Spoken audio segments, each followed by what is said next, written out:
जय श्री गणेश। नमस्कार। मैं आचार्य संजय द्विवेदी। मेरे समस्त प्रबुद्ध दर्शकों का मेरे चैनल पर हार्दिक स्वागत है। प्रिय दर्शकों, आज मैं सिंह राशि का अप्रैल 2025 का मासिक राशिफल लेकर आपके सम्मुख उपस्थित हूं। अप्रैल माह में जो ग्रहों की स्थितियां बन रही हैं तथा जो ग्रहों के परिवर्तन होंगे वो इस माह में आपको कितना लाभ देने जा रहे हैं, किन भाव में प्रबलता आएगी अथवा कहीं पर कोई समस्या या अवरोध है तो उसका क्या निराकरण है, संपूर्ण विश्लेषण मैं पूर्ण तर्क के साथ करने जा रहा हूं। प्रिय दर्शकों, इस राशिफल को आप अपने लग्न तथा राशि दोनों के अनुसार देख सकते हैं। सिंह राशि के लिए यदि हम स्थितियों का अवलोकन करें तो 1 अप्रैल को यह स्थिति होगी जब आपके लिए द्वितीय भाव में केतु होंगे। आपके लिए अष्टम भाव में 5 ग्रहों का योग बना हुआ होगा, जहां पर लग्नेश सूर्यदेव होंगे, बुध होंगे, शुक्र होंगे तथा यहां पर शनिदेव का भी गोचर राहु के साथ प्रारंभ हो चुका होगा। इस प्रकार से पंचग्रही योग आपके अष्टम भाव में बन रहा है।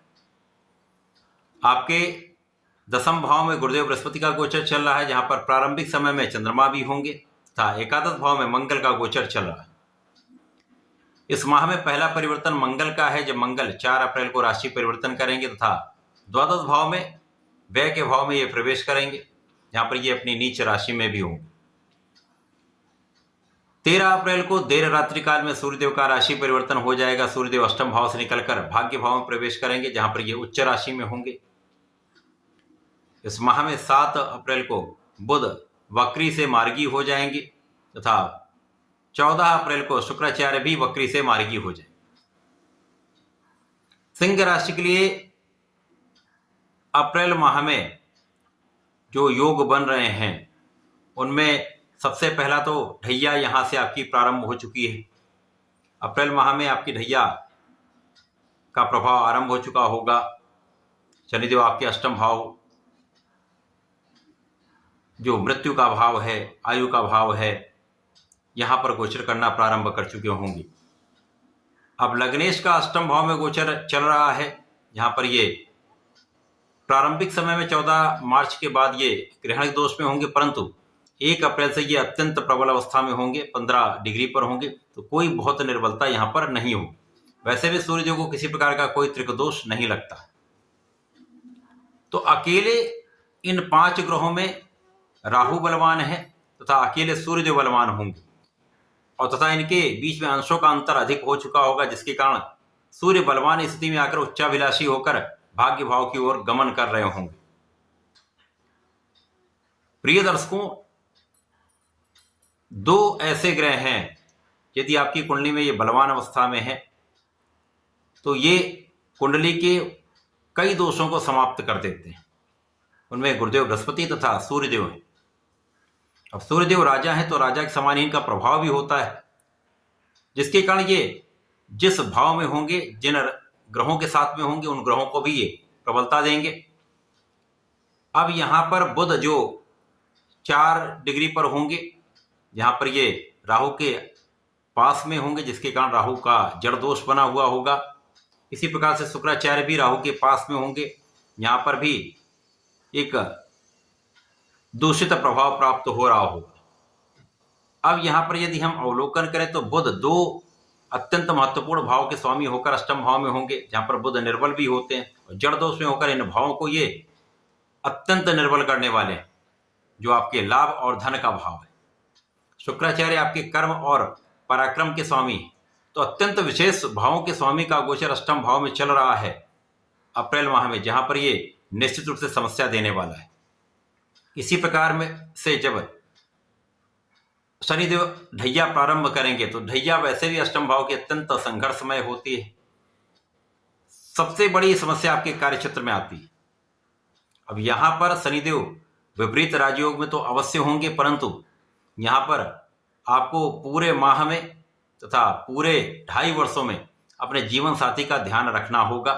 जीवन साथी के स्वास्थ्य में समस्या निश्चित रूप से आएगी।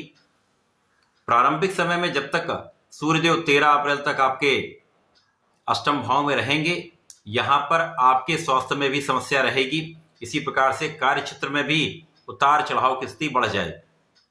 समस्याओं का निराकरण उतना आसान नहीं होगा। स्वास्थ्य समस्याएं ऐसी होंगी जहां पर धन का व्यय होगा। अनावश्यक धन व्यय से तनाव भी बढ़ेगा तथा आर्थिक स्थिति पर भी इसका प्रभाव पड़ने वाला है। यहां पर धन के संचय में समस्या, धन के आगमन में समस्या, और जितनी आपकी क्षमता है, जितनी आपकी योग्यता है, उसके अनुसार धन प्राप्त नहीं हो पाता। सर्वप्रथम तो आप उतना परिश्रम नहीं कर पाते, अपने कार्यक्षेत्र में उतने तत्परता से नहीं लग पाते, उतना प्रयास नहीं कर पाते, जिसके कारण भी समस्या आती। तो ये अप्रैल माह आपके लिए अलार्मिंग माह है, विशेष रूप से 13 अप्रैल तक। यहां पर आपको बहुत सजग, बहुत ही निष्ठावान रहना होगा। अपने कर्तव्य के प्रति पूर्ण निष्ठा के साथ आपको चलना होगा। यहां पर शासन प्रशासन से भी कहीं ना कहीं अवरोध होते हैं। यदि आप सरकारी सेवाओं में हैं तो यहां पर भी समस्या आएगी। इसी प्रकार से आप यदि व्यापारिक क्षेत्र में हैं, यहां पर धन का उतना अच्छा आगमन नहीं हो पाएगा, व्यापार में उतना अच्छा मूवमेंट नहीं होगा, जिसके कारण आपको तनाव निश्चित रूप से होगा। प्रोफेशन में नए अवसर आपको नहीं मिलेंगे, जिसके कारण धन के मार्ग प्रबल नहीं होते, समस्याएं आती हैं। और जब धन नहीं आता तो निश्चित रूप से आपके जीवन में समस्याएं बढ़ जाती। पहला परिवर्तन मंगल का है। मंगल अभी आपके लाभ भाव में गोचर कर रहे हैं। निश्चित रूप से यहाँ पर आपका ज्ञान का भाव अच्छा है, शिक्षा में आपको सफलता भी मिलेगी। परंतु जैसे ही ये आपके द्वादश भाव में जाएंगे, यहाँ पर नीच राशि में हो, और मंगल जब नीच के होते तो निश्चित रूप से यहाँ पर कहीं ना कहीं कुछ अवरोध बढ़ जाएंगे। यहाँ तात्कालिक रूप से मांगलिक दोष भी बन जाए। अब मंगल आपके लिए भाग्य के स्वामी होकर गोचर करेंगे, सुख के स्वामी होकर गोचर करेंगे, तो यहां पर भाग्य का साथ भी नहीं मिल पाएगा।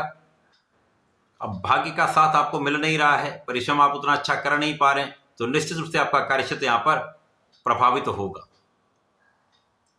अनावश्यक तनाव यहां पर बढ़ जाएगा, डर बढ़ जाएगा।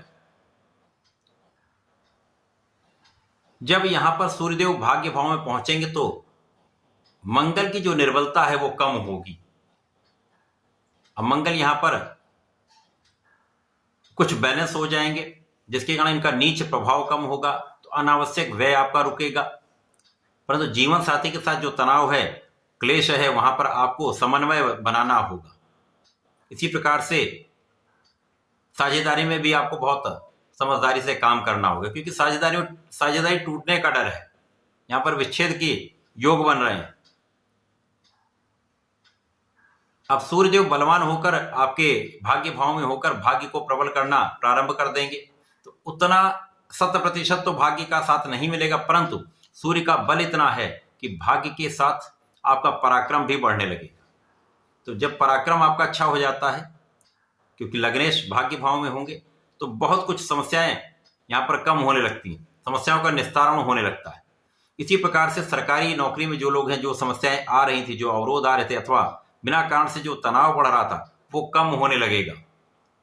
अब आपके प्रयास भी सकारात्मक होने लगेंगे तथा आपके निर्णय भी अच्छे होने लगेंगे, क्योंकि गुरु का प्रभाव आपके लिए अत्यंत श्रेष्ठ है।